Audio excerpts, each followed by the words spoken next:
Ens trobem al nou Centre d'Interpretació de la Malvasia de Sitges amb el director general de la Fundació Hospital Sant Joan Baptista de Sitges, Raimon Martínez.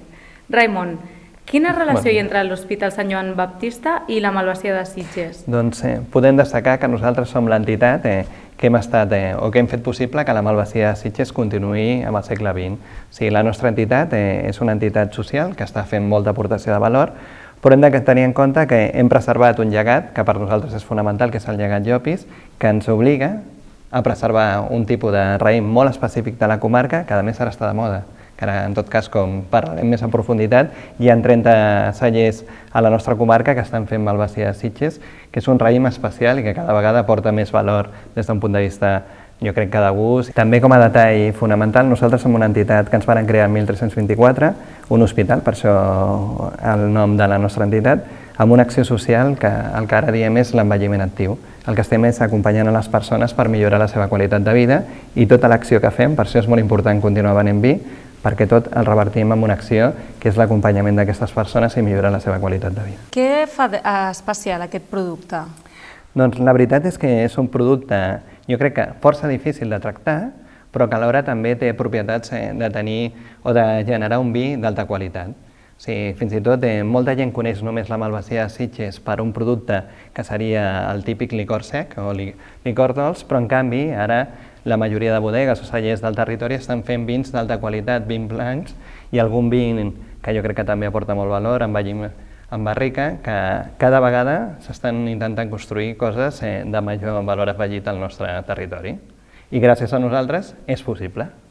I llavors, amb quins plats i en quins moments marida millor la Malvasia de Sitges? Aquesta és una pregunta que és molt curiosa perquè hem de tenir en compte que la Malvasia de Sitges no és només un tipus de vi, sinó que hi ha molts tipus de vins de la Malvasia de Sitges. Llavors, si anem a una Malvasia dolça, anirem més cap a alguns productes com poden ser postres, però si anem amb un blanc subur, que seria un blanc jove, podríem anar cap a altres tipus de peixos, altres tipus de pastes, clar, en funció de cadascú. A més, cal tenir en compte que actualment hi ha molts vins a la nostra comarca que s'estan fent de Malvasia i cadascú pot anar maridat en funció del gust i del vi que s'està produint. Si és una mica més envellit podríem anar cap a altres tipus de plats.